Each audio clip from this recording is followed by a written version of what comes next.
Governor Lamont laid out his plans to reopen the state on May 20th, and he's assigned his number two a big role in the state's recovery. Beyond that, with us now is that number two, Lieutenant Governor Susan Bysiewicz. And Governor Bysiewicz, thanks for being with us here today.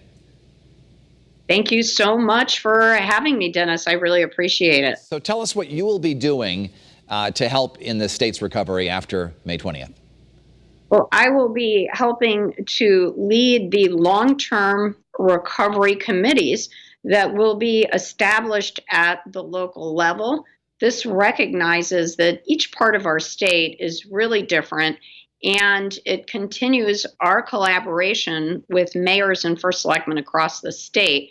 And what we are asking our municipal leaders to do is to choose a leader of this local economic recovery committee and put together a committee that represents business interests, that represents nonprofits, philanthropic and community partners, and represents the diversity of each community.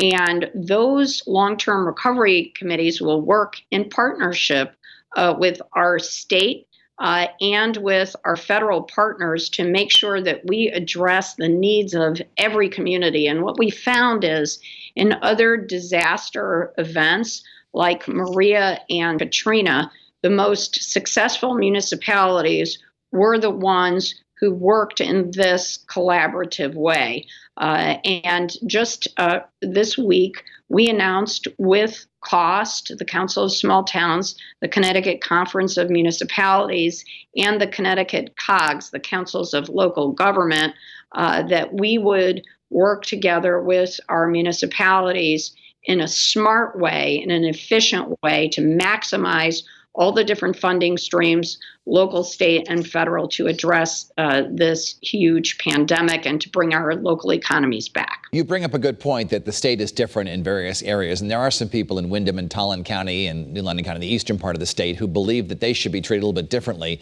than Fairfield County, which of course is the hotbed of coronavirus in our state. Why is it that the whole state opens at the same time rather than regionally? So what we are doing is we are empowering each local committee to do what they think is best in their area. And because, as you point out, Eastern Connecticut has not been hit as hard as, say, Fairfield County or as some of our big cities have. And so we count on our local partners to observe what is happening in their own communities and make recommendations that make sense. And throughout this whole pandemic, the governor and I have been working very closely with our mayors and first selectmen. We really appreciate their eyes and ears and their leadership. And we've taken a lot of their good ideas and their cues as the governor has put forward his executive orders. So we really appreciate this. And we think this is going to put us on track to help us better reopen our economy in the smartest and quickest way, but in a way that's also protective of our public health. We know many places will be opening on May 20th, and then there'll be a second wave of openings beyond that. And there are some people who are saying that gyms and churches and health clubs are part of that second wave, and they're asking why can't they open a little bit earlier if they practice social distancing? And I think, some of our local economic recovery committees can begin to look at those issues because there may be a way to do this safely. And I'll tell you, I've been in contact with hundreds of small businesses who are thinking very carefully about how they can protect themselves, their employees, and their clients and customers. And they're coming up with some really creative ideas. So we are looking forward to the end of May and the beginning of June, where we can start to have restaurants opening outdoors, the rest of our retail establishments opening up, offices beginning to open up while still having some people work from home. And what I personally can't wait for is the hair salons and personal care places to open up as well.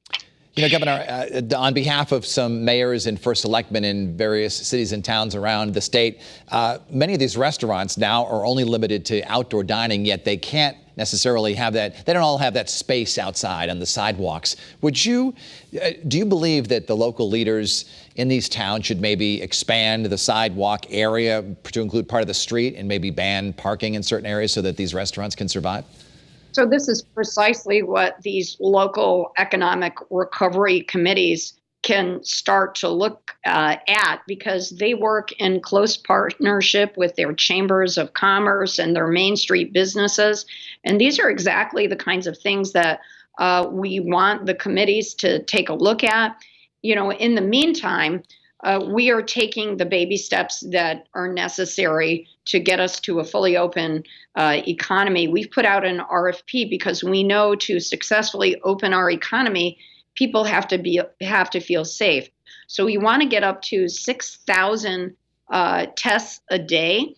Right now, our capacity is at 2,000. We put out an RFP. We hope to increase that over the next couple of weeks.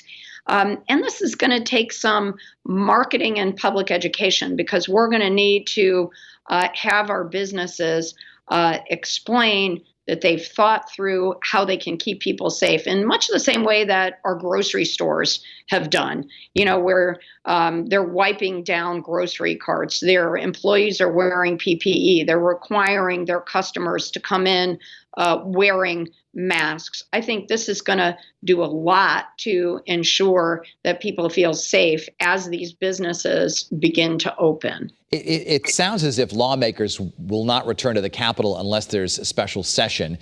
What would this special session look like? Would it go on for a couple of weeks like a regular session, or would it be just for individual items? That will have to work out. And I know the caucuses have been meeting virtually.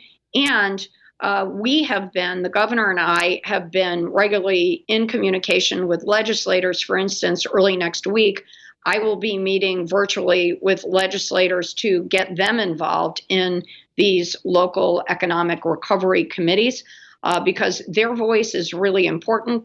They are elected, the House members, by 23,000 or so of their constituents, and the Senate members by 100,000 of their constituents. So we appreciate their participation and their thoughts, and we are working closely with them and look forward to seeing them when it's safe to be back at the Capitol. We all do. All right, Lieutenant Governor Susan Bysiewicz, thanks so much for joining us. We'll see you soon. Thanks for having me.